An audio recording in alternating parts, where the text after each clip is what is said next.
What's up, everyone? We're back with Mm-hmm. another live. We're here to talk about Laura Cowan and social media, and just all the things, how they changed the story all the way around to suit Laura. And Mm-hmm. just to remind y'all, just to watch all our videos that we have up here, the live videos. Go to the live section, go to the regular video section, go to the shorts. Just watch them all and familiarize yourselves with everything that we've been talking about. Like we said, we're gonna constantly keep bringing you more videos, especially when we get those. Transcript. Yeah. Blow. That's gonna be real good. And Mm-hmm. like I said, it's so hard for us to get to certain things like we said because we constantly find other articles, the other ways we want to talk about the story and express it more. So we may sometimes say some of the same things, but we'll add more to it. So Mm-hmm. that's why I always come up here and just listen to us, and you'll get the full understanding of what's going on. So as of right now, it's just me and Crystal, the siblings. We don't know when they be back up here, if not, but it's just us for now, as y'all been seeing for the last couple of months. So let's get into it. Okay, let's begin with One more thing. Look, I'm that's the pilot right there. I'm the co-pilot. So yeah. Okay.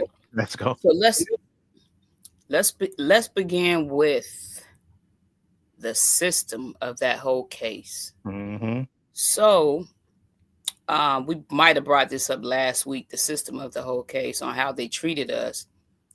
Um, I not only just blame them, but I blame Laura as well because she wrote a 26-page letter, and me and my siblings weren't able to view the letter, and we didn't know what was in the letter. So it was kind of hard for all of us to try to navigate what actually was she talking about happened to her in the home. It was just bizarre because none of us saw the letter, and then none of us saw the things till today. The things that she's saying that happened to her, none of us saw it.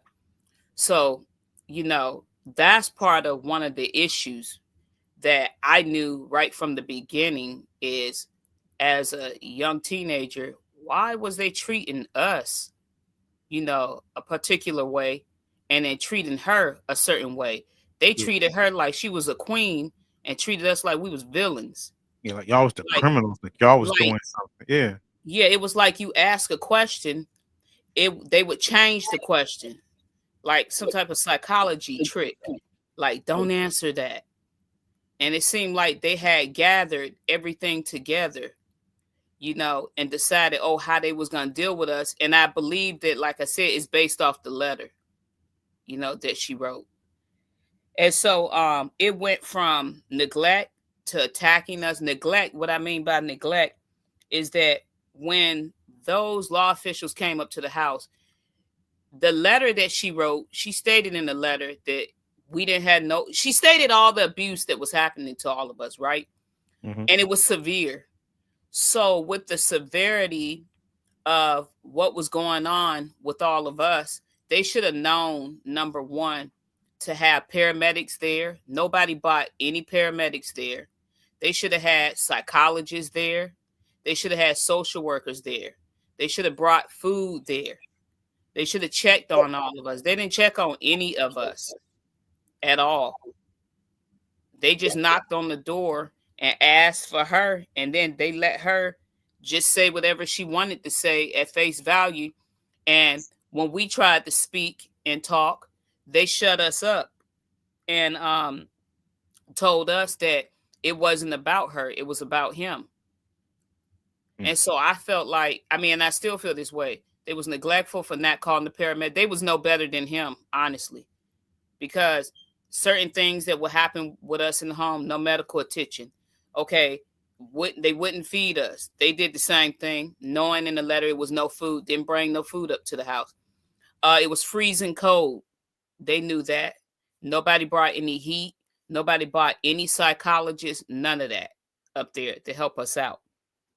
Then, when I talk about attacking us, it felt like we was the villains. and we were the children, felt like we was the villains based off of what she told them. It was like, you go in there and you sit there, or you go there and you sit here, because we're talking to her right now and she's telling everything. And I felt like when they would ask us a question and we didn't answer in the way that they wanted us to answer immediately, that's when they would go into like attack mode, you know. So, that was a, horrible. That was just a bad feeling to go through that. And then going through the 5150 holds, that was embarrassing for all of us. And like I said, this goes back to what she put in the letter. Then strip searching us was humiliating all of us, and it was embarrassing. And like I said, this goes back to what she told them in the letter. Talking to us unprofessionally, profanity was used on us. We was called names. We was called liars. We was told that we didn't like her because she said that we didn't like her. We was told that we was lying, that we wasn't telling the truth, and that nothing was going to happen till you tell the truth. Okay. Then they used some manipulating tactics, like they told some of our siblings, the younger ones, if you tell on your mom and dad, or if you tell me what happened, we're gonna put the whole family back together, knowing that psychologically the things that happened to us, we wanted, our family to be put back together because of the dynamic, of the family, things that we was used to. It was wrong, but that was just the dynamic of the family, and we was used to it. But to manipulate all of us and tell us that, if you tell me your father did this, or if you tell me that your mother did this, we're going to put you all back together. I think that's a bad tactic that they use. I think that they need to be honest in any case with kids when these situations happen, that they should be upfront with you to tell the truth.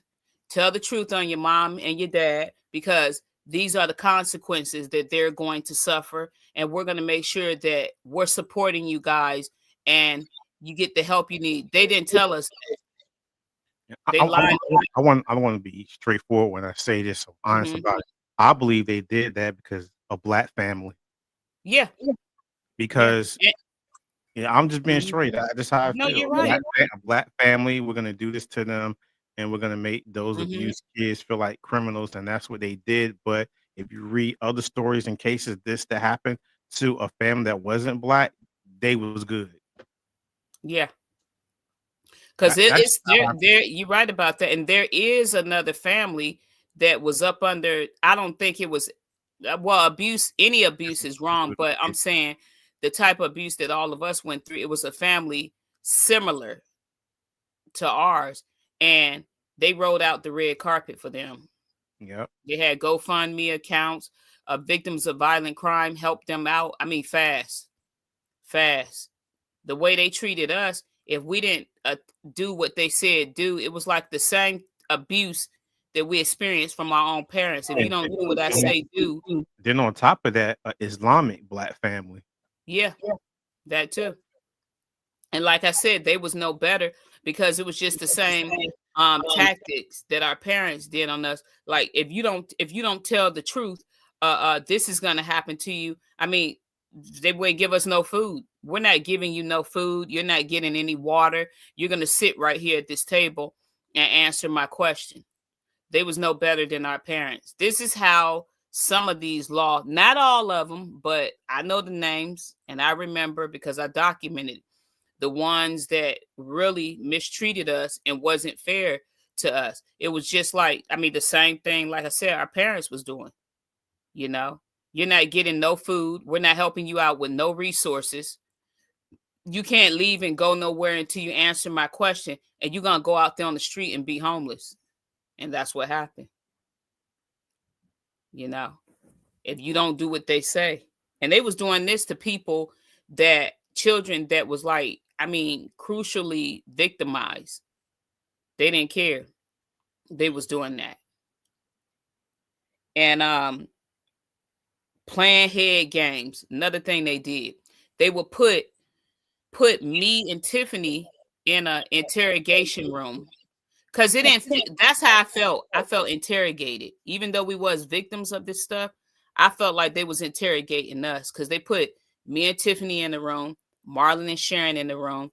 Then they put Keisha in the room by herself. And what they was doing, and we knew they was doing it. You know why? Because our father did it. They would go and ask me and Tiffany some questions, a series of questions, and we would tell them. And then if we didn't answer it the way they wanted to, they'll say, "Oh, your sister said such and such this or such and such that," and we're like looking at them like, "She did." But, Then but they would go, but here's the thing. This mm-hmm. is the crazy part. But the younger ones had already told. Yeah, yeah, all of them. Marva, youngest sister, Marva Joanna, youngest sister, Christopher, Nikosi, Chikosi, Michael, Curtis. Curtis. All six of them told already. So they, I mean, I understood they were trying to find out more, get more information, but I don't think they should have went about it that way. Yeah. What they did is playing head games. And the thing is that if anybody know about head games, all of us do because both our parents did it. And our dad, he was real good at it. So we knew that they was going from room to room, going to me and Tiffany room. And one detective, it was funny because me and Tiffany was sitting there. And one detective went and he put on a hat so we wouldn't recognize him.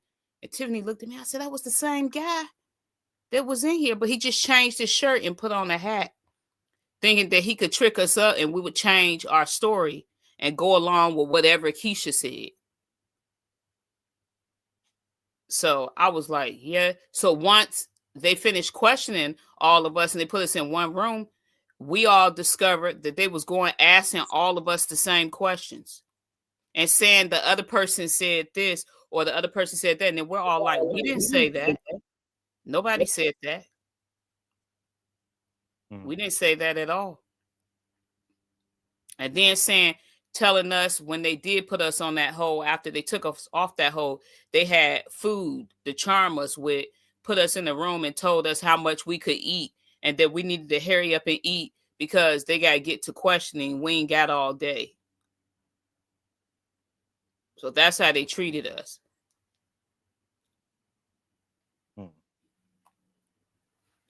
Not giving us the help we deserve accordingly to the state victims of violent crime rules.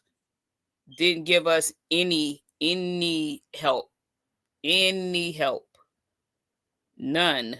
It was like, if you don't give us what we need, we're not giving you what you need.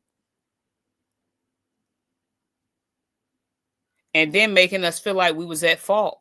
This is what they did. They said, when your father did such and such, why didn't you go to get no help? First of all, how could we get any help in our situation? You didn't live in our home and you don't know how that feels to be a child closed in a home and you can't even look out the window. They tell you, don't look out the window. Don't touch the blinds. Don't look out the window. Dad would say, if you look out the window, I'm gonna know you did it because the blinds will be moving like this. And that's what, if y'all listen, ever listen to Laura interviews, all that stuff, she always would say in the blinds, when everything was blocked and this was going on. That's because she knew how dad was treating y'all, but that wasn't for her. That didn't happen to her. No. You know? I mean, like we said, and we all know this, I mean, what she did, she reversed the entire story. She used everything that all of us went through and said it happened to her. And then on top of that, she went and she took court transcripts and read them and coerced them and looked at our testimonies and went back and went on news stations and stuff. And she used that stuff and said it happened to her because a lot of scenarios of things that happened to us, she wasn't even present. I mean, we was babies. A lot of us was babies. Some of us was toddlers, elementary school age, middle school age. And she wasn't there, during those times. So she took court records and testimony that she heard in court or whatever stuff that she claims that Julie Baldwin told her. And her children claimed that Auntie Julie told them to tell the public if they want to know anything about us to give her a call directly. And I'm just like, I'm not a criminal. I ain't even never got a speeding ticket. I'm just like, what do you mean call you direct? This is what Taz posted. That Auntie Julie said to call her. Pick up the dial, pick up the phone, call her. Sure, yeah. So she get all, so I can give you all the information on them. And that's bad that Taz used a phrase like that with a law official to try to threaten or scare all of us. Ain't nobody scared of those people. Nobody's scared of them at all. And so I don't know why she feels the need to be like her father and use scare tactics and think that, hey, all of us, we gonna fall for it. Yeah, she just like Musa. She don't even realize Yeah. it. Just like Musa. Yeah, they keep using the phase their father. That's your father. He's your father. He's Look plenty, just like him. and he was more your father than our father because he treated you as good as gold. And that's what Laura Your said. mother said he treated you as good as gold. She right there in that picture sitting in his lap. Yep, as good as gold. I don't have no pictures. I don't have no pictures of, you know what, when I was small with Dad, you know what I'm saying? None of us do. Nope. None of us do. And that's odd, ain't it? None of us. That's odd. Nope. That is, yeah, that's odd right there. 13, none of us do. That's crazy. Wow. I mean, like I said, asking victims, stupid questions like, why didn't you get help? Why didn't you do this? Why didn't you do that? It was like, how was we supposed to do it? I mean, if you go back and you look at all of our interviews that we did in the beginning of this year, you would see all the tactics that all of our siblings spoke about that was used. Shoes was taken from us, so nobody could run away. Phones was hidden in the house. Away everything. Yeah, but they had cell phones. All the adults, they had cell phones. Clothes was taken, locked in their rooms. We was padlocked in rooms. So how could you get a phone? How could you even look out the window to signal to get help from a neighbor or anything when you was told don't look out the window because in your brain psychologically you thinking if you look out the window he's gonna know because like he said he can tell if the blinds was moving. Yep. So I don't know what they expected from any of us. Like I always say, y'all live this from at one point me too, just from birth. Yeah. All the way Mm-hmm. until all this went down. It started with you. Yeah. It started with you being the oldest son in the family, the original oldest son. Yep. In the family. It started with you. Yeah, it did. Yeah, exactly. And then on down the line to the rest of us. And so that was one of the things I was reading, in the transcripts, the few that we have, is that Dad did so many appeals and stuff because he was thinking he could get out of it because he was trying to convince the system that we was lying and that he never did anything like that before. But the bruises and everything was there. Yeah. There was there was therapists in there that testified. There was you know how many doctors testified? Of children being short-statured, children got to get hormone treatment, children aren't the weight they're supposed to be. The effect that it had on the liver, the eyes, the kidneys, the heart, teeth, your teeth, your skin. Oh, hold on. I thought Laura says that she was dying in there. Yeah. Well, what she said in one interview, she said, "Well, I mean, they." Yeah. She said they. She said we right there in that backdrop you got with the white turban on. Mm-hmm. In that interview, she said we was dying. I mean, they was dying in there. See, she had to make it kind of like good enough for people to buy into it, like it was just her. And until today, I don't understand. You was in a house where you saw children being drugged that way and mistreated that way. I don't understand, but why are you advocating for women? And I know you're supposed to advocate for all types of abuse, but why don't you advocate for children? You saw the way that we was treated in the house. So I'm just like, that's the part that's like really weird Yeah. to me. I'm like, that's just, that's way out right there. You know, when you think about it.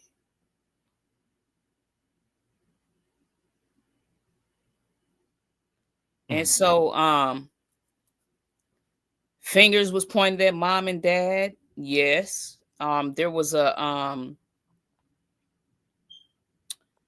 something that Taz posted on TikTok, and somebody saw it and sent it all to me, and I was reading all of it because I didn't even know it existed. I mean, this girl went on a total rant, on all of us, and then professing to things that she don't even know or have no knowledge of, just saying any old thing, which I know she got from her mom. But at some point, she got to take, some responsibility for herself, because she's old enough to recognize the difference between wrong, and right. And Yeah. I'm just like, yeah, fingers was pointed at both our parents, and they was wrong for what they did. And we're not saying that, oh, we support him and we Yeah. We support don't this and support we him at all. support, and it was wrong what he did. And if we all thought that, and we was brainwashed like she said we are, and when we're not going to be ever free, and we're still in the same predicament because we go to visit him, Yeah. which is a total lie, then we wouldn't be up on this podcast speaking. You know, we wouldn't have went to his hearing. We would have just sat back and let him go free. But guess what? All of us was sitting up there at the hearing speaking for ourselves, to protect ourselves from him. So, and we don't have to have a conversation with anybody that's talking about our mother. Like I said, whenever she's ready to speak, she'll speak. And if she'll never speak, she just don't never speak. Oh well. But the It- thing is that we don't have to discuss personally with Taz what blame was on our mother and what's personally taking place behind closed doors, and where the fault lies at. There was fault on all four of the adults in that house. There was fault on Laura. There was fault on Musa. There was fault on our mother. And there's some fault on Adrian. So it's not pointing one finger at her mother. She's getting things mixed up, thinking, oh, everybody pointing the finger at the mother. No, we point finger at all the adults.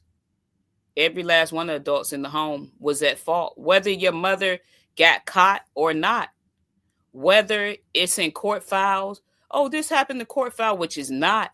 But whether it's in there or not, this happened to her, that happened to her. That still don't clear her of anything. There's a lot of people on planet Earth that's done things and ain't got caught. And just because she didn't get caught, that don't make it true that, hey, she wasn't an abuser in the house. You know? So I'm saying, like I said, all of them are wrong. And then she got to look at too, is that, have you asked your mother, why was you present during every beating of every last one of your siblings? Why was you there while they were stealing food out of the cabinets? Mm-hmm.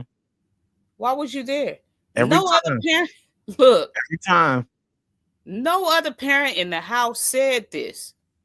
Like she said, not even in the testimonies. No other parent said this repetitiously. Like, and it's true. She was there in every scenario, and you recorded all of that stuff, and she remembers all of that stuff down to the T. She remembers everything.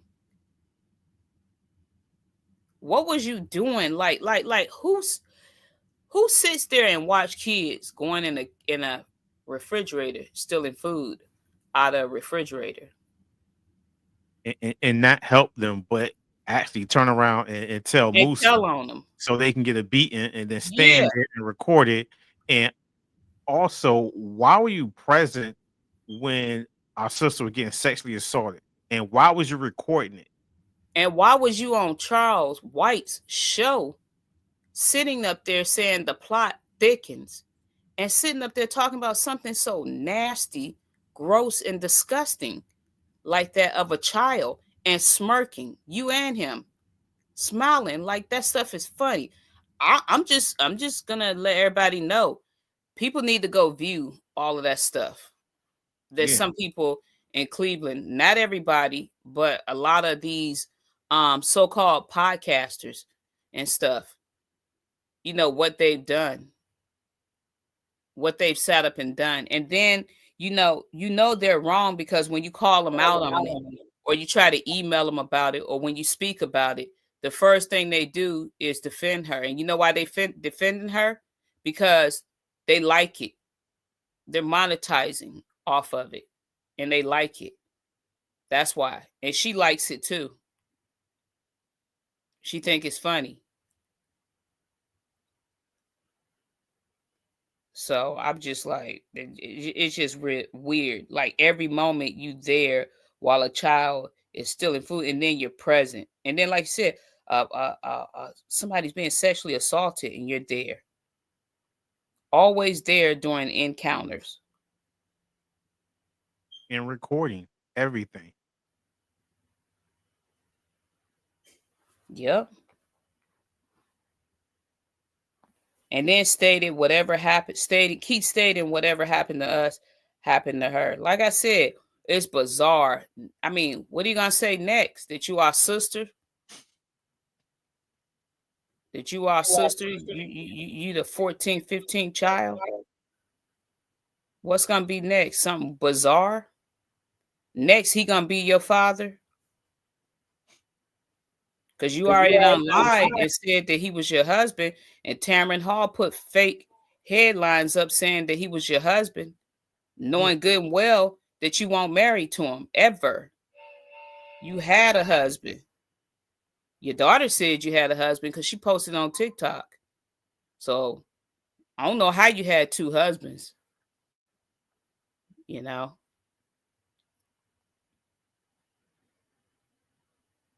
And then digging into past encounters of abuse, digging into stuff and talking about things about Richard, another child, something that you don't know anything about, don't even know the details, just sitting making up stuff. I mean, blatantly, we watch. yeah, we watched. We Um, sat there, and she just brought me into the whole situation. Tomorrow, his oldest son, and this and yeah, that. I'm like, come yeah, on, we sitting there, all of us. I mean, we sitting there watching clips of Murder Unscripted with Ed and Melissa, the two podcasters, and I'm just like, this stuff is a lie. Who would know better than us? the way Ed was talking, yeah, like he lived in the home. I'm like, come on, dude, you didn't live there. Yeah, He and was he was like, sitting up there smirky, looking like the yeah, he was. Marshmallow Man. Sitting there looking smirky, like he Mr. Know It All, you know. And let me tell you something about yourself that I don't know, and you'd be mad about it. So you got to put yourself in other people's shoes. You saying things, and like I said, we all know what happened, every last one of us. And he's wrong about the details. He's wrong about it. Just say stuff for what it is. Keep it out of your mouth too, because it's none of your business. You know, just making up stuff.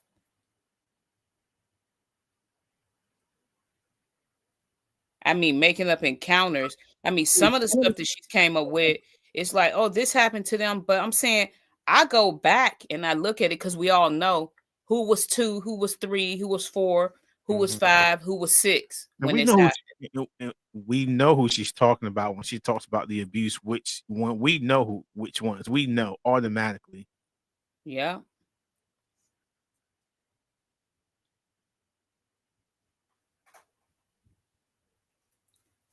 And then sit up in the article, it said that she was married to dad for 25 years. She sat up there and she didn't correct that.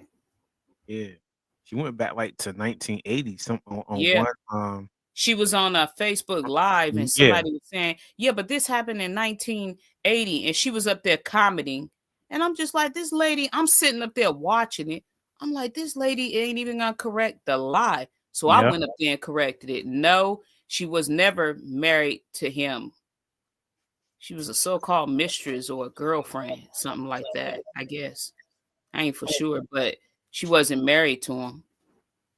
She was never his wife. I'm like, I don't know where she got that from.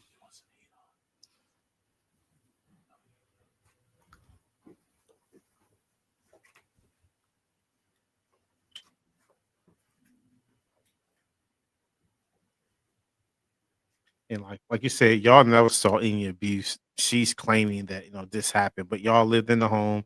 Y'all never saw Yes. abuse her But whatsoever. yeah, that never, Yeah, never. never. And when I say never, I mean never. And the And word never is gonna always come out my mouth when it comes to her. Never. and regardless what she told the police or what they try to charge him with It don't concerning make it her, true. it's not true because she claimed, like I always say, she claimed that Musa hit her in the face and stuff, but there are no bruises, nothing. She claimed all, but there's no documented or pictures or anything that this actually happened. This is just hearsay, and they believe, well, being that he abuses kids and all this stuff, he could have possibly abused her, but there's no evidence of this nowhere, and we don't know what she said in the letter either. We know some of the things, but not because we haven't seen the full, what, 13 pages or 26 pages, whatever it is. Yeah. So So going back to oh, let me tell him turn his TV down. Hey, turn the TV down. Let me go back to this. Okay, so also in that Facebook live, it was people up there that was talking about, asked how was she a part of the abuse. She said she was never mentioned in any abuse. That's what she stated on that Facebook live, and back in about around January 23rd, yeah. 24th, somewhere in between that time, I believe. She stated that she was never mentioned in any abuse, that she never abused us or her son. So, what I'm going to tell you this is what happened. People need to be careful and watch their words saying never, because the word never, when she says she never abused none of us and she never abused her son, she never did anything wrong, that's a lie when she said never. Now, I recall in the podcast, she said she made some mistakes. Let's talk about them. Let's talk about them, what you did. And let's actually talk about what you did and tell the truth. So when she got off into it was a lie. It was not a lie, because there's a fact, because there's court records that it's a fact, and there's police reports that there's a fact that your name was mentioned. So when you go off into that, we didn't just go through a whole 10-year preliminary hearings and in and out of court on trials. No, she was mentioned, and she was mentioned from the beginning, what it happened, to the end. She's being mentioned right now. First of all, she's lying about the abuse was never mentioned. There was 4 witnesses in that case, and there was some other witnesses as well. And these witnesses I personally know, and I know you know them too, Rick. First of all, there was an uncle who testified in that case and had documentation of the abuse that she did. And in the transcripts, he had notes and he had pictures. Okay.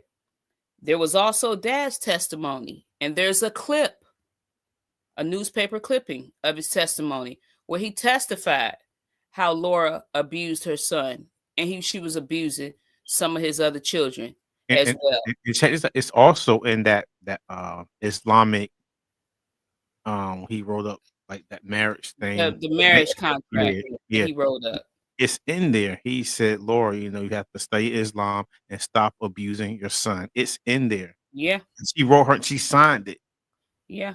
And all you got to do, because when she says, and she also stated that she didn't sign it, all you got to do is get somebody to have her check her signature. Yeah.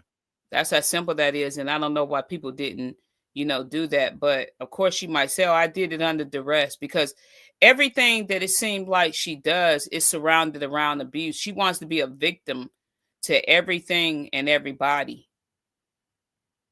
She wants to do that. And so, like I said, with that trial, for people out there that's asking, about what she mentioned, she was mentioned, and she's lying about not being mentioned. Like I said, we had an uncle who testified against her. We had Moose's testimony, and there's a newspaper clip that we have is also in the transcript, his testimony, that she premeditated all those lies against him, and she did it being vindictive. And she did. She did those things. She did do those things, He did some things, and he did a lot of stuff he wasn't right for. But that right there, what she's talking about, he didn't do that. He didn't do none of that stuff. Also, my husband testified in the case. He testified that Dad and Laura would confide in him, both of them, and she would tell things on him. He would tell things on her. Two social workers, Tom Balanca and Marilyn Crawford, testified on how they had been out to the house several times. She never said anything. And Todd Balanca testified that, up under his understanding, he didn't know she was a person that was held against her will like she claimed, because they was always out together. And one time he arrived at the house, he said that that mom wouldn't open up the door until the both of them got there because they wasn't home. And that's out. That's in the police report, because I read it. And they ordered Laura and Dad ordered Mom not to open the door until they got there. And when they got there, that's when she opened up the door and let that social worker in. And that's in the police report. That's written in the police report, that she was never at home. And she said she was never at home, that they was always gone together, that Mom kept all the kids. She said it herself. So where all this hostage stuff came from, and kidnapping and all of that stuff, that's a story that she's been carrying for years.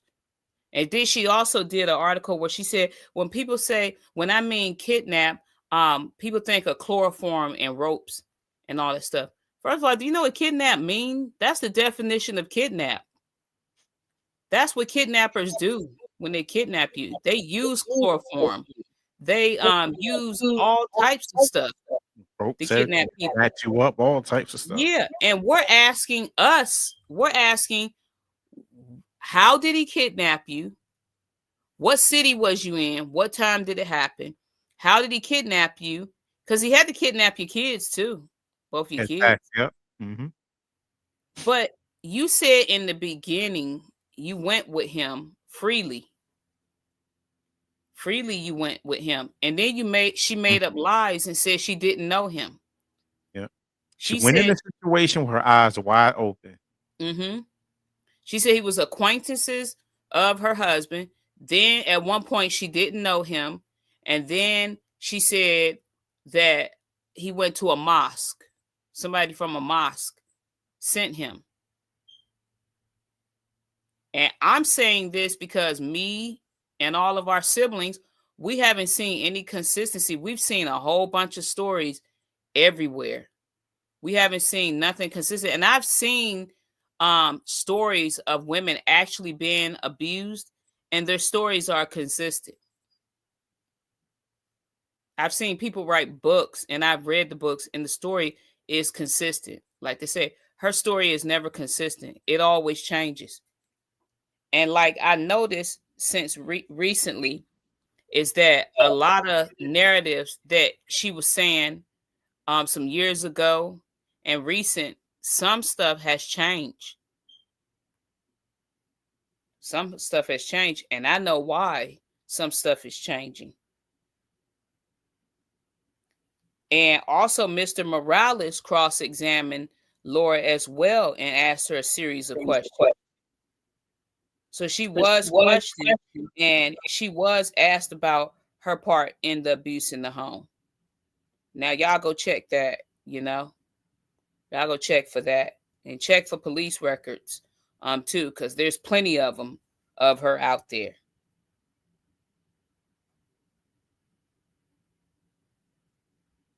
And I'm saying for years, I've seen a lot of patterns that she's always, this victim of abuse all the time. Like, not just a scenario dealing with our family and her coming into our family, like bothering the pastors, pressuring them, messing with the imams, pressuring them, pressuring other victims, and all of that stuff to be a part of things, to get her recognized and get her noticed. I've seen it.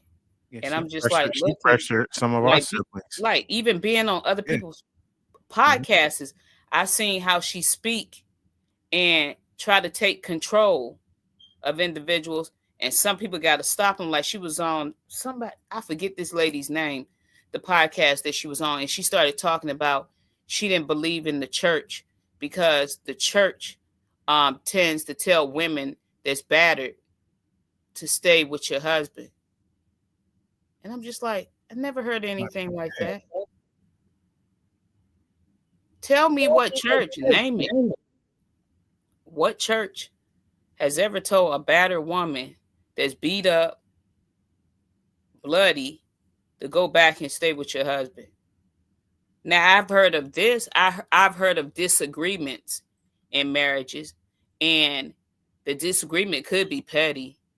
And the pastor might say, hey, why don't you guys try this or try that? Go to counseling. Because the pastor's job there is not to like tell a woman or a guy, anybody that's going through abuse, to stay in it, and that it's okay.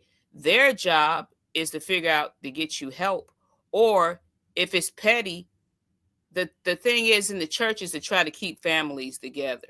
That's what I've seen, and they're not telling you, hey, stay with this person because of abuse. I've seen many Christian websites that got groups telling women, if your husband abusing you at home, how to get away. And I seen a ton. We was just looking at a Muslim website that they had up where Muslims are speaking out and telling women, don't stay in the marriage to get away.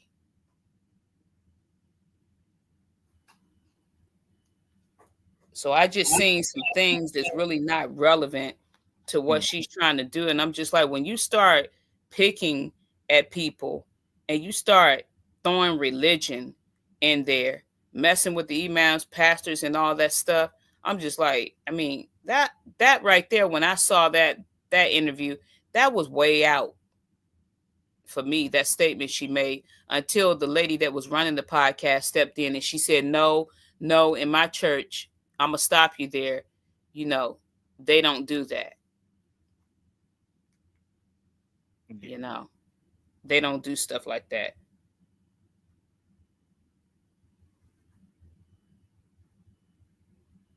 So now we up till, okay, so we're going to get into the TikTok. You ready for that, Rick? Yeah, this was lady Stacey Ann. She posted.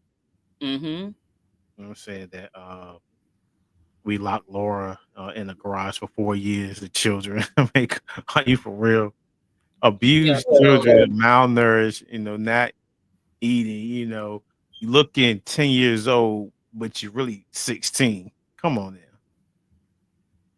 so Stacey Ann, the TikToker who posted that we locked Laura in a garage for 4 years. Children did this? Really?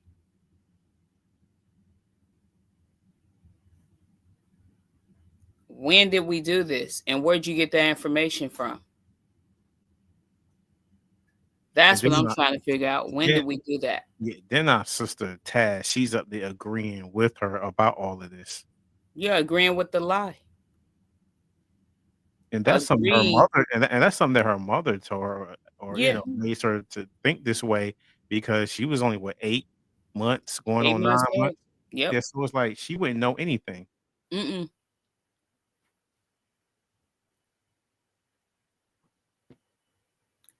And so she asked her mom, she asked Taz about also Stacey Ann asked Taz about the sexual abuse of her mother, and she stayed mute. She didn't answer it. That question. Why she didn't answer that question, I don't know why. It's already out there. Your mom stated it several times, and she stated it on the Dr. Phil show as well. So I don't know why she was stagnated with answering that question. And here's the thing. She said when the detectives came into the home that Laura was in chains. Lie. A lie. And she hasn't corrected that lie.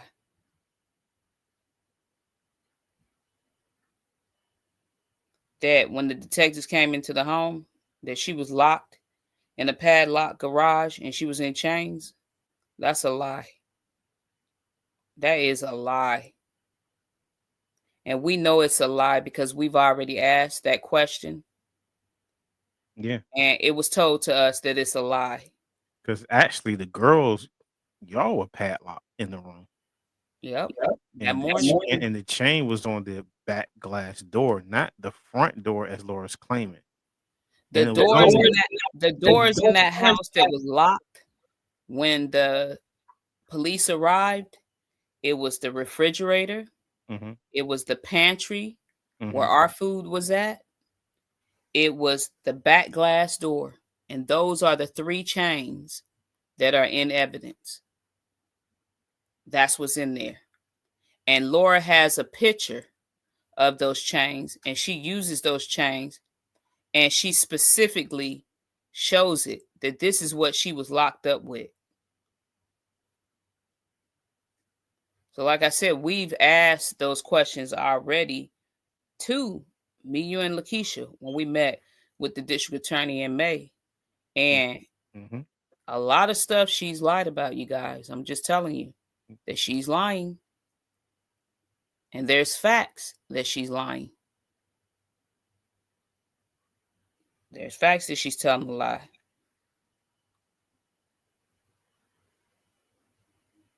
And then said that after the police entered into the home and unchained her, look, check this out. This is how backwards this is. After the police entered into the home and unchained her, that all of us ran out in the garage and we was moving all her stuff, cleaning up evidence. So the police wouldn't find it. This is what Taz blatantly sat online and lied and said this.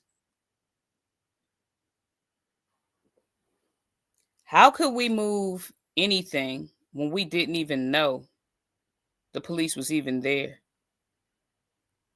We didn't know who. Like I said, we was us girls was chained in a room, in our room, and we saw a shadow walk past the window. We didn't know who that was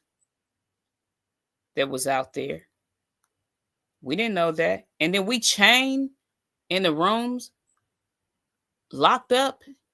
But when the police got there and unchained your mother, oh, they mysteriously found all of the kids.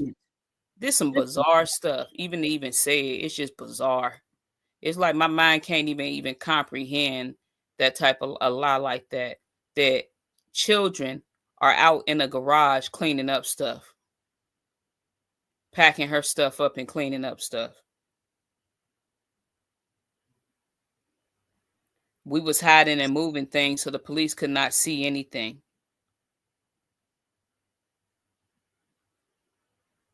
So that's another last lie that her daughter is telling.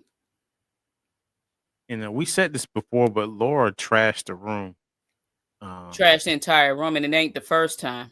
Yeah. And somebody testified to that in court, not just that time, but there was other homes that she lived in with us where she would try. I'm gonna tell you, when she would get angry, she go off on a rant. She trashed the kitchen. And She trashed her room. And this stuff is documented in court files. She also went on a rant after the Dr. Phil show because Yeah. one of the producers called you recently and told you about that situation because, yeah. Big time. Because she's trying to hide things. That's why. Like Missing in Action, the Chuck Norris movie. You know? Trying to hide stuff.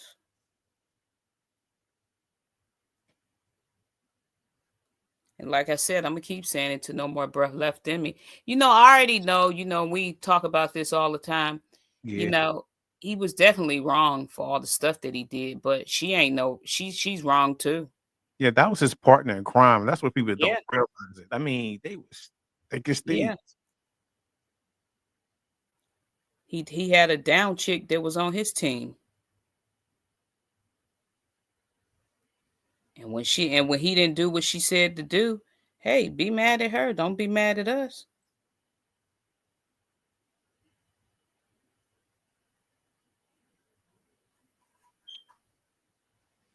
That's what you do. Don't be mad at us. You want to get into Musa and his letter that he sent to our sister? Yeah, that was funny. So I was re-looking over the Dr. Phil show and I saw that letter. So the first letter that Musa wrote to Keisha, he wrote, I think it was in July, around July 24th, 27, somewhere between that time, 2014 or 2016. And he was talking about Kiki. Thank you for being my daughter. If I pass, please, please, please don't forget me. Daddy did love you all. So that's what he wrote. Then the second letter he wrote, Dear Kiki, I know that I would never go against blood. Yeah, you would, because you went against all of us. I would never go against blood. I love all of my children. I know you was under a lot of pressure. No, she wasn't, because all the stuff you did do that. We was just in denial about the things that you did, but it took counseling to help all of us know that you was wrong for what you was doing. And you had to do what you had to do. No, we didn't have to do what we had to do. She didn't have to do that because the evidence was already there, what he did. I know you all was mad at me, and I was mad at you all for what you did. I did not do anything wrong, and that's the truth. You're a big old narcissist.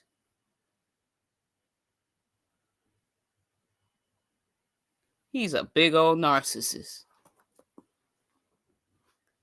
Still didn't do nothing wrong, huh? Still didn't do nothing wrong.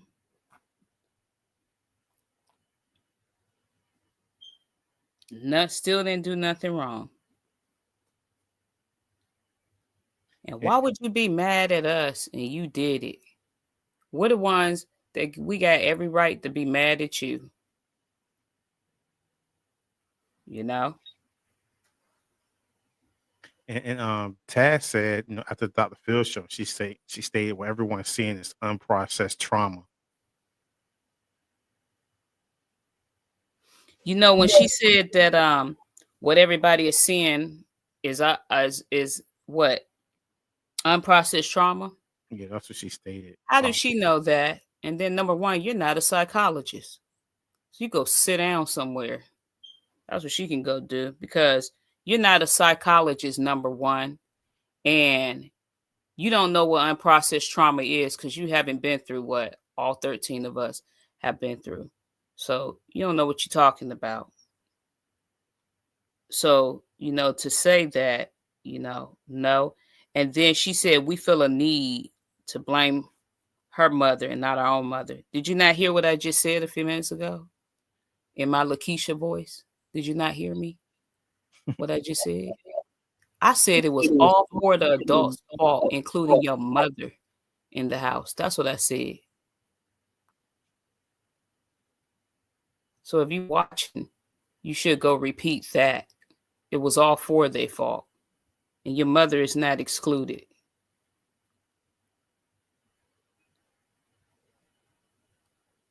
And bottom line is, like I said, we've all spoken to our mother about our feelings and have gotten counseling. Some of us still in counseling, and some of us is still trying to figure out things in our lives.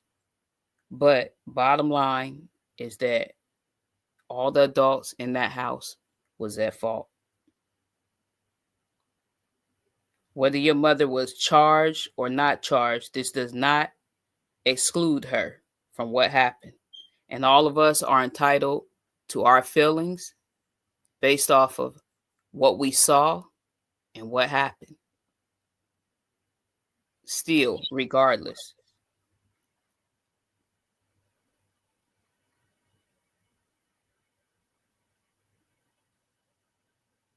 And bottom line, you still don't know what you're talking about, even till today.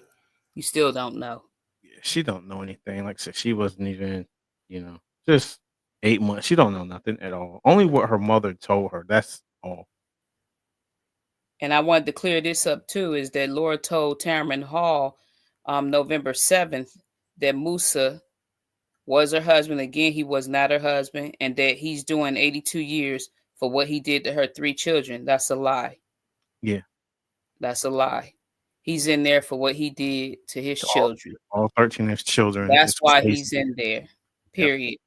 He's not in there on no gun charge. He's not in there on no rape charges concerning Laura. Nothing. No assault Mm-mm. on her or her kids. It's strictly on his 13 children. And Lakeisha posted in 2016 that Musa was not her husband. And Laura went and wrote something up under Keisha's post and stated that you're right. He was not my husband. We was never married. Because if we was married, then I would have been a bigamist. And also the other thing is too, is that Taz posted on 1/23/2025 that her mother had a husband. And she said that her mother, and this on TikTok, this is not made up because me and Richard, we do some research. We don't just sit up and just make up stuff and sit up here and talk about it. We've done research, and she posted this on January 23rd, 2025, this year. She said her mother had a husband in federal prison and that her mother would write her husband every week. And she talked to him on the phone every week. This is what her daughter posted. So there y'all go. She states in other interviews she after he went to prison, she had no communication with him. That yeah. Which that's a lie. And Well, like all them letters don't. All them letters don't lie. All those letters. It's a lot of letters, y'all. It's a lot, a ton, and she ain't telling the truth about that. It's a ton of letters. And then Taz also state too on 1/23/2025 that there is a lot to the story. Yeah, there is a lot to the story, and there's a lot to the story to the point that you don't know. The only thing you know is what your mother told you.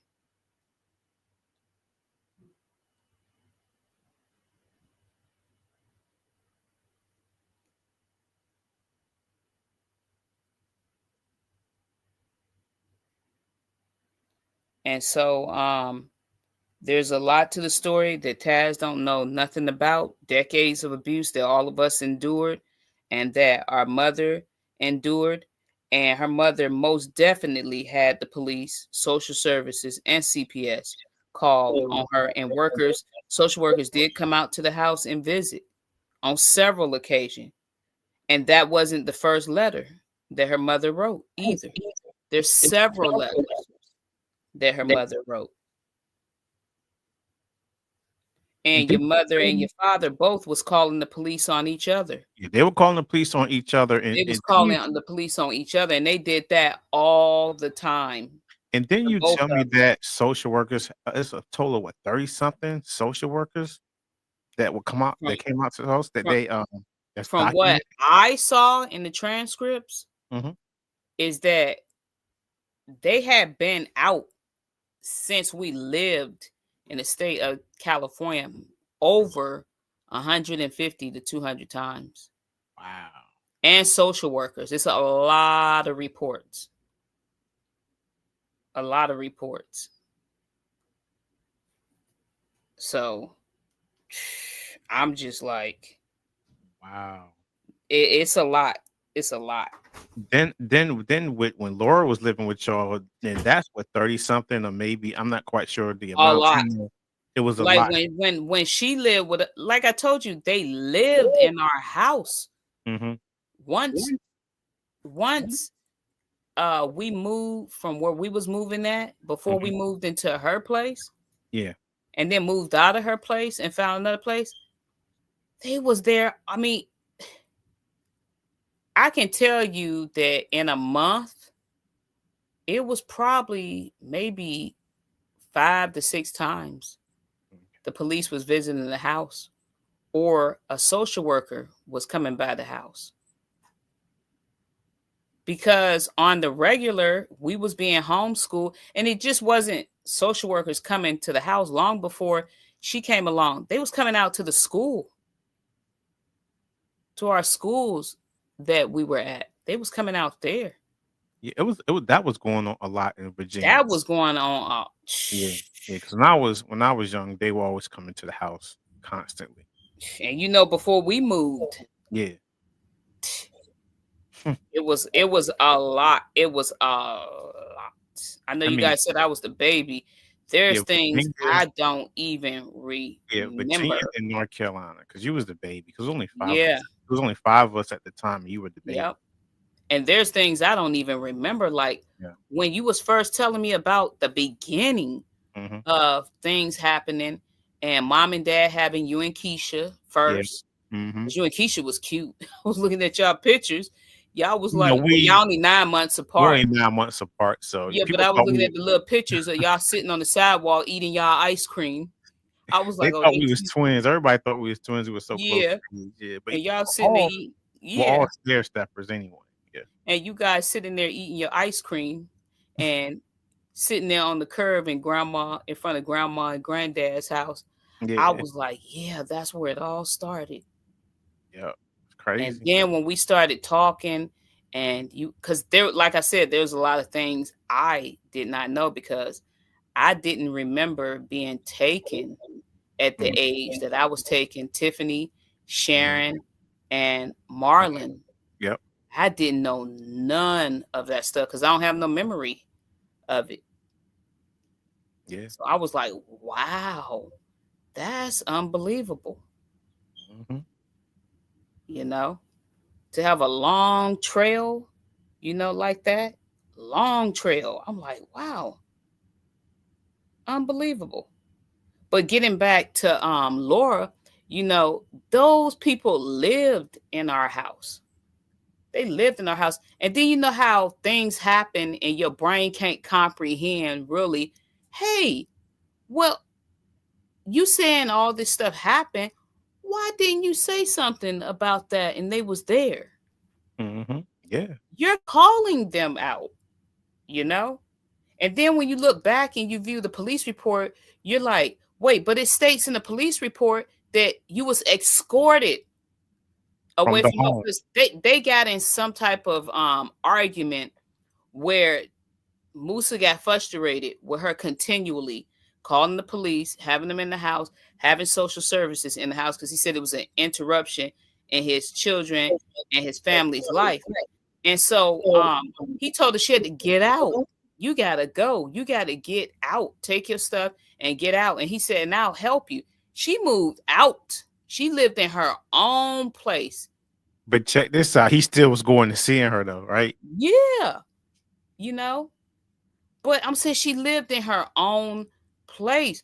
But then you follow us back to another house. And it's in the police report And that she it followed says, us back. mhm, And mhm. social services, the two social workers and the police officer, because he remembered them when that last incident happened. He said, why would you go back? Why are you? That was the crazy. I started laughing when I saw that police report because the officer said, why do you keep bothering him? Why do you keep going back? Like I said, if I was mom should have let him go years ago and just Yeah. let them two sell off, together. He should have just she should have just let that one right there be. And be mindful too, like I stated before, is that law enforcement was only being called to save her butt. Because it was like every time I'm gonna get you, it was like a competition. Like I'm gonna get you. Yeah, that's all it was with them, the back and forth game and competition. Who's gonna get who first? Yeah. But she ended up really getting him. Yep. But like I said, it's just, it's a situation that he has to deal with, you know. It's the entire situation. It's just it's bad. It's bad. It's bad. I don't know how you spent all them years like that and you did all of that stuff and there's evidence of it and he's still sitting up there in denial. I didn't do it. I didn't do it. I And mean, writing letters and broken then bones, I mean, broken legs, arms, all types of stuff. yeah. You telling me you got children that got fused bones. You got children that are you got a child missing a limb and you didn't do anything. You got children that have bruises on their backs, their legs, their arms, on their head that they carry till today, and you didn't do anything. You got children that have anxiety and panic attacks because of what you did, but you didn't do anything. You got children that still have nightmares about you.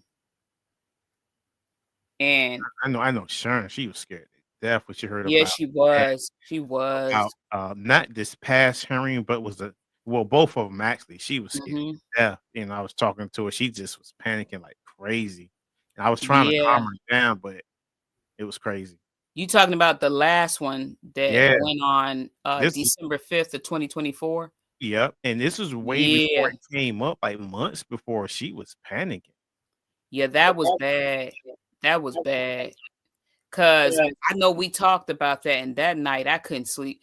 I think I may have got like 4 hours of sleep I couldn't sleep that night either. I just was because I remember when it first started, I got a letter like 2 months prior. mhm. And then after I got a letter 2 months prior, I read all the rules, what was going to take place, how they write a statement. The advocate had already called us, and I was writing a statement. But getting the letter, I was fine. But then leading up to it, you're thinking, and I wrote the letter at the last minute because I couldn't really pace myself and figure out, okay, what am I going to write? You know, and so I it wasn't shocking, but it was bad. The feeling was bad when we started talking. Everybody started talking about how they felt, to learn that everybody had the same feelings about going to that hearing. Siblings were saying, oh, they couldn't sleep or they was having nightmare. Now Sharon, shocked me because when we were in the hearing, she was telling us that she was making sure her door was locked. Yeah, she's like, yeah, Yeah, and she had to keep the TV on, and she was in and out of sleep because she was worried. And the worry is that he was going to get out, because that's how I felt.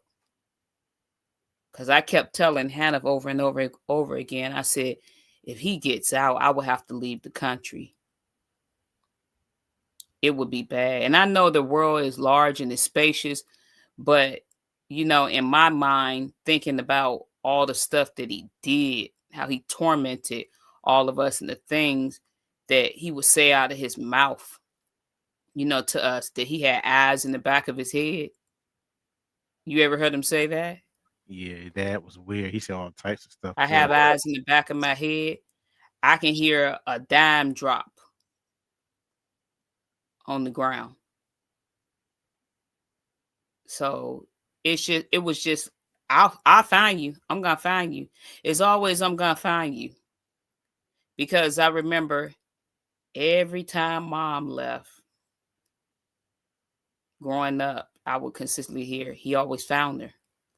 And the Yeah, reason why he always found mom, because mom always went back or either called and didn't listen to family members and told them where she was at. And so, leading up to that hearing, I was glad when it was morning, because I couldn't even stay home that morning. I had to get up because I had anxiety. And so I was like, let me get up, brush my teeth, get showered, leave the house, go to Starbucks, get my tablet and stuff set up, go around the corner. I didn't even want it in the house. My daughter was sleeping. I don't even want it in the house. Left. And we're sitting up there for about an hour, waiting for him to come in. And then it hits us. And I say to our advocate, I said, I don't think we're going to go through with this hearing either, because the last time that we tried to go through with the hearing, soon as he knew that we was there, he removed himself. I said, I don't think we're going to go through with this hearing. And so the commissioners talked to us, and they told us not to worry, that, oh, we're going to go through with this hearing. And so when we went through with the hearing, they said with or without him, which was shocking. I was like, with that? And they was like, yeah. So when they came in and they presented information on him, because they got to him first, they started off with, progress. There was no progress at all. Because number one, he still didn't believe he had did anything wrong. He still don't believe he owes an apology.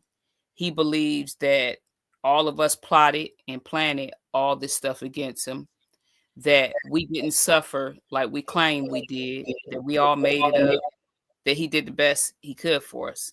He didn't even do the best he could. He didn't do nothing at all. Nothing at all. I mean, you got a whole son in Virginia. You don't go to your son's graduation.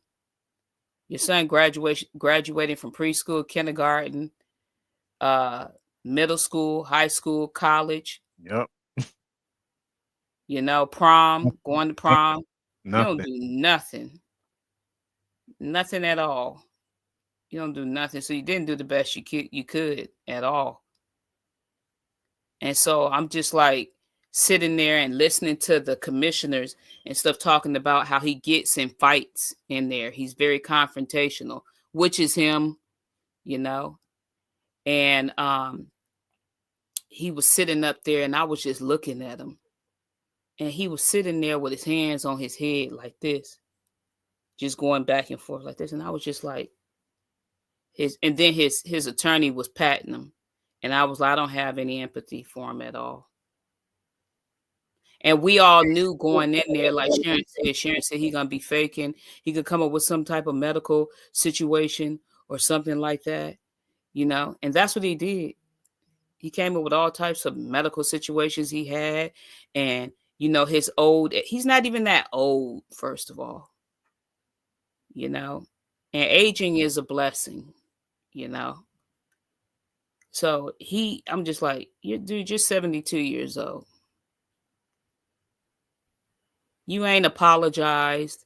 You ain't admitted to anything. you must want to still stay in there, you know.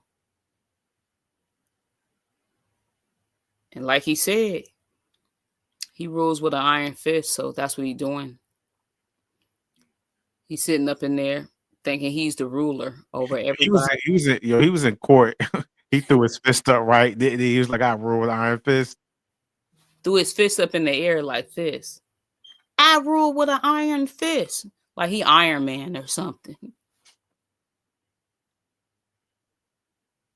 I'm like, this is crazy. He was, look, I was shocked to even learn this. Our advocate was telling me last week. She said, even after they convicted your father in the trial in 2009-10, she said he still wasn't sentenced to prison for 2 years. Yeah, that's right. He Yep, kept right. doing appeals. She said he was trying to avoid sentencing. I was like, what? And see, that was something I didn't know nothing about until she told me. I was like, what? I know She was the like, appeals, like the appeals, thing we haven't gotten to, but he kept appealing the case, and he almost got out of it. They said, yeah, before well, the what? trial. Yeah. Well, today he would be out. Yeah, But what kept him from getting out is that he hasn't apologized. yeah. You know, and then the first thing is that he was trying to get his sentence to run, I think, if I'm saying it right, concurrently. Hmm. I'm not quite Like sure. he was trying to get the whole 10 years that he had did, which Already they gave him credit for that, but okay. he was trying to get it added to the sentence that he was going to get, so that way he could have been out in 15 years. I Okay, mean, yeah. 10 years he could have been out. And then the But judge said that he wouldn't have gave him all that time if he would have just admitted to what he did. yep, the judge told him that he was giving him the maximum penalty. That day, the last date of that trial, the judge said, "I'm giving you a harsh." I'm gonna give you a harsh punishment, because he said, "Mr. Bodie, Mr. Muhammad," he said, "you sat up in here during the whole trial, and he said you wasted our time." He said, by me mugging your kids, talking while they're on the stand talking, interrupting court, making faces, because he was turning around. You know what he was doing? He was Mhm. trying to intimidate all us. He was turning around, making faces, shaking his head. He was up there crying. He even got up on the stand and started crying. I said, "Your Honor, I'm just a little man."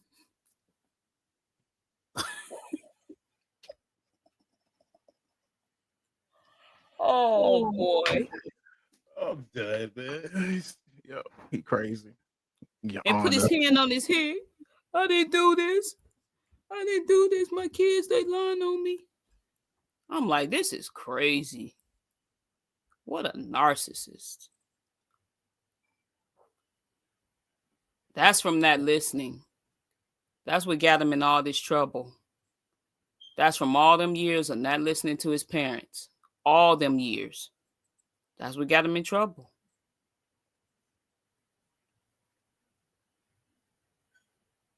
Then talking Who about we he on? had to take some nitroglycerin. I done seen all of it. I heard about He that was up one. there shaking. He was shaking. I was like, but in all sincerity, to be honest with you, I truly don't want him to get out.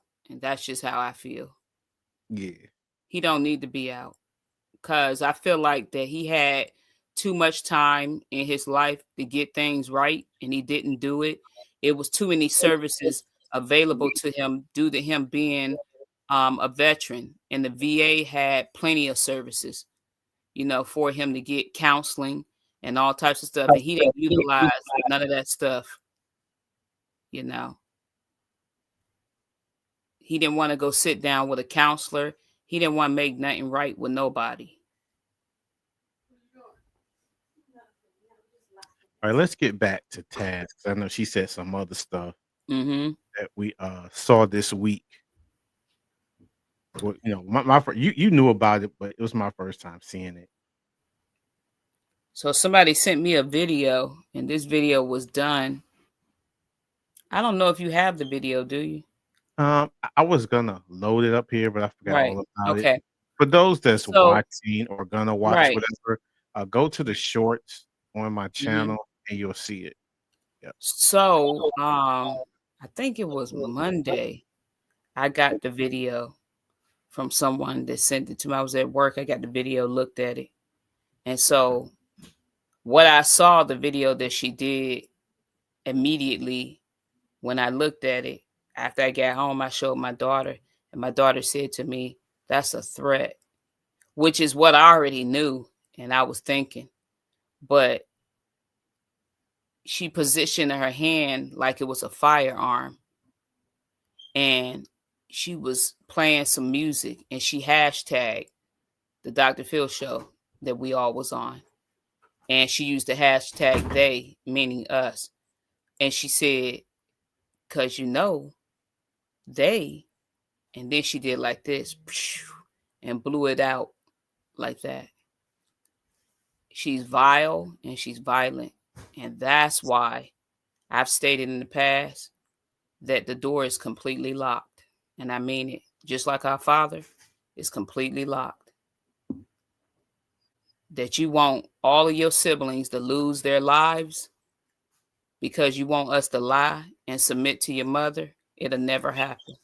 And here's the Be- thing, to do that online on TikTok, and I Yeah. know she knows the stories about dad pointing the guns at y'all, putting the guns in your mouth, everybody's mouth in the house. Hmm. She knows about, I guarantee. And then Marcus' dad shot at Marcus. For all of us to go through, I mean, you don't know, and there's victims. There's a ton. We see it on TV. Children, guns are very dangerous, and I don't have to explain it because I think everybody know that.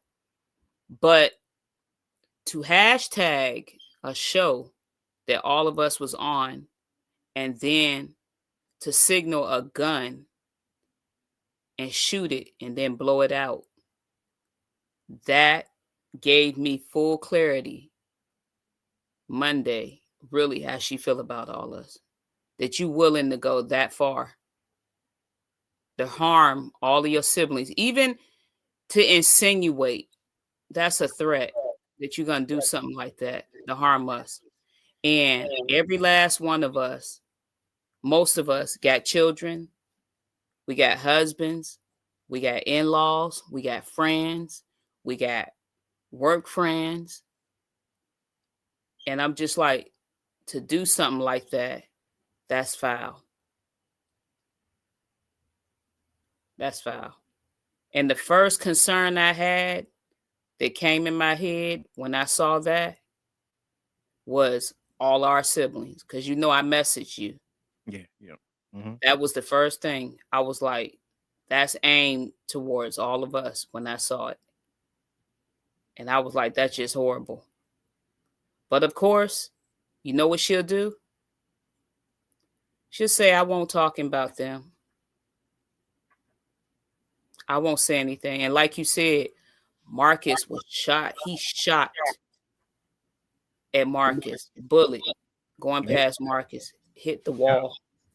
He's pointed guns at every last one of us, put guns in some of our siblings' mouth, took rifles out on that property that we lived on in Mead Valley. He's done that. And I'm like, you would sit up there and you would make fun. We live in a country where there's been so many children and adults killed, people in churches, schools for nothing. And you would sit up there and do something like that. But her mother is an advocate, right? Yeah. Yep. Your mother is an advocate, and you got a daughter like that feel that way about her siblings. And That's why I said, a son that's a gangster. yeah, another son that all he do is, from what I looked at, is just travel around the world, being a gangster, degrading women, using foul profanity, all types of stuff. I'm just like, no. No, there's no way I can open up a door to somebody like that. But like she told you on what was it, YouTube, TikTok? She said stay She out of her told life. me yeah, she told me on TikTok years ago because you know me, I'm always trying to communicate with everybody and Hmm. just to check on it. I think this was before the movie came out, years before the movie came out, Yeah. maybe 2 or 3 years because I didn't know anything Hmm. about it. And I just tried to reach out, communicate with her, and she said she doesn't want to have anything to do with me. I said, okay. That's all I said was okay, and I just left her alone. Yeah, and that's great. Yeah, I said, cool. I was like, whatever. You making my life. She don't know how great that she's making all of our lives.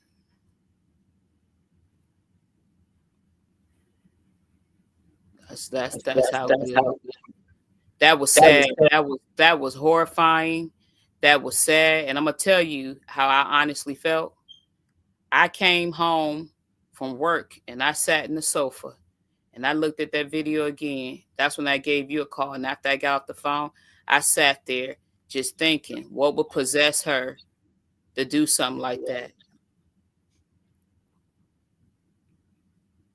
To sit up and do something like that. And the thing is that, she don't know none of us. She don't know none of our nicknames. She don't know our favorite color. She don't know what type of ice cream we like. She don't know nothing about us. The only thing she's been taught is nothing but bad stuff about every last one of us from her mother. I just want to know as a kid, what did you, me, and the rest of our siblings do to Laura? I want to see a whole list, a whole justification on what did we do to her. Honestly, I just want to see the rest of that letter. That's all, I want to see all of it. And I want to Yeah, know what did she actually say in that letter, like all of it. you know what? If we You get, can only we're getting it though. Eventually, we're getting Yeah, it. you only can imagine what she said, but I know it was some bizarre, way out stuff, and I know why all these years that it was kept from all of us. A lot of stuff, a lot of paperwork, court paperwork, and stuff was hidden from all of us. Yeah, because I never knew about I I didn't know how many recordings. I knew she recorded something, but I It's didn't a know lot. the amount. It's It's crazy. a lot. That's not the only one of sharing. It's a lot. You'd be surprised. You'd be surprised. And I'm wondering in my head because of the home that all of us lived in. These aren't people need to understand this. These aren't, you know how you record something and it's so low. Hmm. You got to put your ear to it to try to listen to it. These aren't these type of court recordings. These are up close and personal recordings. It's like she made it her personal business to be present and record this stuff. And it's disgusting, the stuff that I've heard that she recorded. And how did you get 18 something recordings? How did you get all of them recordings? Somebody asked, how did you record if you was locked in a garage? And you know what she said? She said she took a music cassette and put it in a player and recorded over it. And so I asked Hannah about it. Hannah said, you can't do that. You can't take a music, like a Like a regular music like, cassette, put it in yeah, there. like somebody. Yeah, You can't do you that. can't record over those. That's what Hannah said. Hannah was like, no, she had plain um cassettes that she purchased. And then where'd you get the tape recorder from? Where'd you get the legal pads and the stamps and the ink pens She from said she to got write it a out. letter? She said she got it out of the garage that she was in with the boxes. So mysteriously, all this stuff was planned for her to have. Yeah. All that stuff was there for her to have. I don't know. I don't know. Like I said, the older you get, you think about certain stuff, and it's just like you use your good common sense. Like, how was you able to do that? You know, anybody in their right mind, they got good common sense. Trust me, you're gonna ask questions. And I felt like that when I was dealing with Julie Baldwin, that I was asking too many questions. And she started telling me, you don't need this letter because I don't want it to cause you more trauma. I'm just like, boy, this is unbelievable. You know, that you can make a decision like that for every last one of us, and we are grown adults. I know Laura was. We have an article, but I know some of this stuff we already talked about. Uh, Mm-hmm. I mean, you can scan through some of it if you like, but I just know some of it when I look at it, it's like some of the stuff we've already mentioned. But Laura's always changing or adding little PC or piece here for us to like really, go into. So Yeah, like this article, the chilling real life story of a woman who was locked in a shed. Now she was locked in the shed, right? yeah, Okay. With her kids without food or water. yeah. Come on, and she stated that she was locked in there for 6 months with Six no. months. They didn't take a bath. They had no water to drink, claiming that he would come and open the door and just sprinkle some water. She got to grab what she want. I mean, it's so ridiculous. And like we said, y'all was put in her garage when y'all moved in with her, and they put y'all out there, and that would give y'all a cup of water and pass it around in the summer in a hot garage during the summer. And see, and that's what pisses me off, the fact that she switched the story around, and that detective and that lawyer helped her and been on talk shows with her when they knowing that this didn't happen to her. Immediately when we saw that movie, I watched that movie. What's this? This is November. So I think I watched the movie back in what, late July or early August. Yeah, I think it was July, because I know we talked about it because you said that Hmm. you didn't like. I watched it, and It was trash. I watched it in January, and I told y'all about. I said to me it wasn't good, and I didn't like how it was. I can tell who was who. So y'all took forever to watch. I don't even know if everybody watched it, actually. I think Marcus said he saw pieces of it. I know I you know. said. I don't Mhm. know who. I think Sharon said she saw it. Yeah, I think okay, okay, I okay. think I only didn't me, even you, watch and Sharon done watched it. The rest of them, they it. ain't watched it. Yeah. Okay, okay, yeah. I think they seen little bits and pieces. Yeah, like Cause I probably found, like on YouTube, different scenes and stuff, but not the yeah, actual movie. Yeah, I watched it and it was hard to get through because it was boring and it was trash. yeah, It was it was a hostage movie. That's what type of movie it was. It was a hostage movie. It was full of a bunch of like fabricated lies, false stories, and then things was like exaggerated. So I was just like, and then you could identify when you looked at the seven children that they had in the movie, you could look at each and every last one of them. And well, what happened? Let me tell you what happened. My daughter watched the movie and she said, Mom, she said, you don't even want to see that movie. And I was like, yeah. She was like, it was hard for me to get through. And she said, I kept stopping it, taking a break, going back. It was just hard for me to get through. And then she said, but guess what? I said, what? She said, I could tell which person was you in the mm, movie, and some of my other aunts and uncles. I could tell. I said, how? She said, well, I looked at pictures of you guys. And she said, I could tell. And as soon as I watched the movie, right off the back, I could tell which one was me. There was a scar that I could identify with. And I was like, no lie. I was like, this is crazy. And then it had a scene where she cooked food for us. Never in your life did that happen. Never. It was a scene where we was outside. She was playing games with us. Never.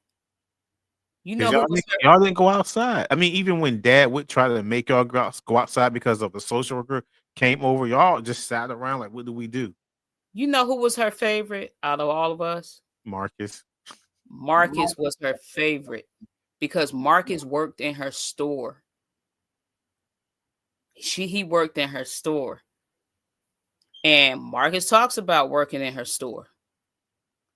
Because I remember one time something happened where Marcus didn't call the Don or something right. And Dad, he was repetitious. He's like, well, call it again until it's right. And I'm going to keep making you call it until it's right. To the point, it seemed like Marcus almost lost his voice. So Mike, you get up. Mike, you get up there and you do the damn. Same thing with Mike. Y'all ain't doing it right. You just sit back and watch. And then he gets up there and do it. And the bad part is when he started doing it, he was losing his voice. That's And what he did. I That's was what he kind of did. back there giggling a little bit. I was like, that's crazy. That's what he See did. what God to do? You see what God to do when you play games? So then I'm sitting there and he went to go get the paddle and Laura's sitting right there in the back of us, get ready to do prayer. She says, Musa, don't do that. It's okay. You don't hit him. With her authority, he stopped. And when we did something and she told him on us, he came and got us. And guess what? He did it because of what she told him. They stole this from me, Musa. They went in my bread. Your kids went in my bread. Well, how do you know they did that? Because I counted it. I had 8 pieces of bread so I can make 4 sandwiches. They took my bread. He come after all of us. And guess what? She could have stopped it. Like she stopped Marcus from getting hit, but she didn't stop it. And she recorded it. She aided in it. And she loved it. And like I said, it's a list. It's a list. When I look back at stuff, I'm just like, this is way, way out. Way out. The stuff, I'm just like, it's way out. When you go down the list, I was like, this is just like far out. I was like, things that she say out of her mouth, and you was there, and those things didn't happen. It's like, what are you talking about? Big man Like, said, like right, me. hold a second, sis. Mhm. Big man said big facts. Yeah. That's our Yeah, brother. big facts, big man. That's right. For the big man, big facts. But it was a video you posted, and I was up there, Mike was up there, you, Sharon, Marcus, and Lakeisha. And when I looked at the Lifetime movie, I was like, the entire Lifetime movie that they did of the girl in the garage, when you look at every element of the movie, it was about all of our whole life experience, entire life experience. I'm shaking. Because Hold on for a number second. one, she used her. I'm shaking my head because with big man, I'm not gonna put it on the screen. Right. Your brother's a trip. I ain't gonna put that up there, bro. Right. Trip. Because she used our whole life experience and she mimicked the whole domestically abused woman experience by listening to mom's testimony in court, taking that, using that. Then on top of that, she used all children. She took away from all the abuse that was done to all the children in her home and mimicked it and put it on her children. All of the facts in the movie about what happened to all of us is in doctor's reports. First of all of us was starved. So Laura says she was starved, and she was not starved. Then all of us was malnutrition. Then Laura says I was malnutrition, and she wasn't malnutrition. And it's easy to investigate that stuff. All of us was beaten brutally. And then Laura says, I was beaten too. You know. Then she was kidnapped. Then she was turning gray, losing her skin color. You know, and she can't produce not one bruise. I've asked. That's the thing. You asked her in the Dr. Phil show. I've asked. Can I see the bruises? Oh. He made my face crooked. I looked at her like Marcus was mentioning a lot of stuff we did mention on the Dr. Phil show, but they edited a lot of it out. I wish we could have some of that footage because it was some really hard questions that all of us asked her, and she couldn't produce any answers at all to none of those questions. She couldn't produce anything. So I'm just like, oh, really? That happened? All of that stuff happened to you? That's a lot. That's a lot. That's a lot in a 6-month span that she claims. That is a lot. It's a whole lot. And I'm just like, so Laura was, and then, like I said, you know, you listen to all the nonsense and the stuff she said. Next, she's gonna say she was up at night stealing food out the refrigerator. She's probably gonna say mom is her mother. She's probably gonna say she was married to dad for 25 years.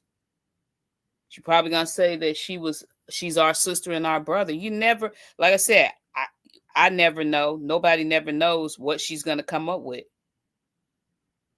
Laura didn't suffer no broken ribs, wrist, foot, arms, shoulder, hands, cuts on your head split open, stitched back up. You won't rape from the age of 13 to 22. You know, you won't made to do some disgusting stuff with your bowels and your urine and your vomit. You won't made to do any of those things. And a lot of those things that I just listed, she wouldn't even know about it because she wasn't even present when this stuff happened. So I'm just like, cut it out. Cut it out. Stop it. I just say to all my siblings out there, you know, everybody just doing the best they can, you know, and that's all you can do is the best you can. And always be reminded that you can pick and choose, you know, things that you want in life. And people might disagree and people might agree.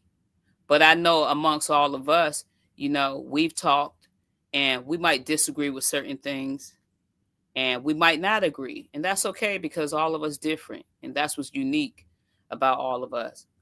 But we have our family legacy. We got children. We got jobs. We got homes. We got people in our lives we got to take care of, you know, and to be safe, because when somebody subliminally threaten you with a gun, take it really serious. Take it really serious. Because when I saw it, I knew who it was aimed at. I knew. Yeah. And the first thing, like I said, text them and let them know, y'all please be safe. People got newborn babies and stuff like that. And I'm just like, that's just bad. The devil is dirty. Yeah. Dirty. Like she was raised by Laura, so you know, and plus she's Musa, and you know, Musa's son. I mean, she's Musa's child. Daughter.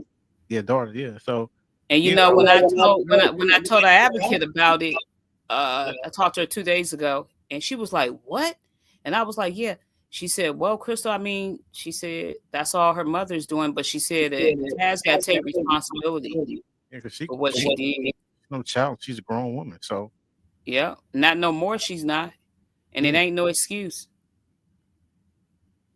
yeah. So All right, y'all. We've been up here for a good while.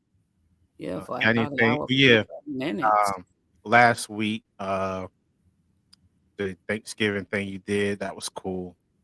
Yeah, last week we had a if people whoever's watching and they don't know about it, we have a Bodie Family Foundation that was established off of all 13 of us. And I know Nikosi know about it because he used to help me out a lot. But we did like a family and friends giving with our kids that's in the foundation that we help out, and parents that are in need.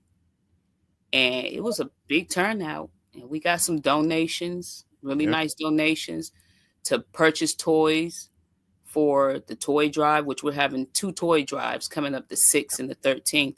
But everybody can go to the Bodie Family Foundation page and inbox me, and I can give location to where we're going to be at. But the Thanksgiving dinner came out really well, really well. Every year it does, but I was just surprised because the rain of how many people came out. So it was really nice. And like I said, we established this foundation because we didn't have much growing up, you know. And the thing I like about it is that, you're there and you see children that need toys, clothes, shoes, and socks. And you're able to get funding from different organizations that'll help you out with these children. And it's nice just putting a smile on their faces. It's really nice putting a smile on their faces. And then you got parents who work really hard, and some people ain't gonna even be able to afford Thanksgiving dinner. So we felt like putting on, this dinner to help the families out. And they left with smiles on their face. It was nice. We did a FaceTime. It was really nice. And we had a great saxophonist there. Shout out to Mr. Mhm. Gomez. He did a wonderful job with the saxophone. So it was really nice. So coming up next, we have tomorrow we're doing the turkey drive. Yep. And so if anybody is in need, inbox us on Facebook and we'll give the location. And so we're doing that tomorrow from 3 to 6:30. And then in 2 weeks, we're going to have our toy drive, one on the 6th, one on the 13th. And those are huge turnouts because parents show up, come get toys for their kids. And like I said, 2026, I'm hoping and praying to God. Like I said, we're getting started with this speaking tour. And then, you know, involved with this publishing company, 3 of them, which is amazing. We're writing this book. And then also we got t-shirts. Yeah. T-shirts coming soon. So it's a T-shirts lot of coming t-shirts. soon. Mm-hmm. So don't forget Got work on, we got work on getting some hoodies. yeah, that's next. Don't forget to click subscribe, Mm-hmm. ask us questions, but be nice, be kind, Yeah. you And know. make And comments. Go back to all our videos, yeah, watch them, and like I said, just build it all the way up to this one, and put everything together. And we kind of talk about some of the same, but we do mhm, it in a certain in a manner where we add other things in, or we don't say right. certain stuff. So, but everybody just watch it. Um, Yeah.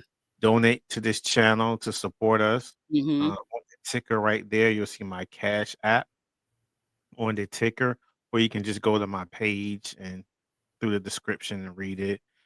Cash Me Bodie, that's the third. So yeah, to And support go to TikTok. TikTok. We're on TikTok On under. TikTok You can type in and 13 siblings tortured, or you can type in Advanced Samusa. But it'd probably mhm, be better to do 13 siblings as type, so it'll come. yeah. And Well, Spotify. yeah, we're on Spotify too. 13 siblings tortured. That's up there too. So Yeah. yeah, we're getting started. We're trying to do a lot of things, but yeah, Yeah. yeah, Oh yeah. yeah. But like more videos are coming. We're still gonna do live videos, but as we get the case and all that other information going, we're gonna start doing other videos, regular videos to fill certain slots. Yeah, Yep. yeah. All right, everyone. We appreciate y'all coming to this channel, watching. Once again, like, share, and subscribe. Have a blessed day, a blessed week, night, all that good stuff. All right. Yes. Good night and stay warm out there. Yeah.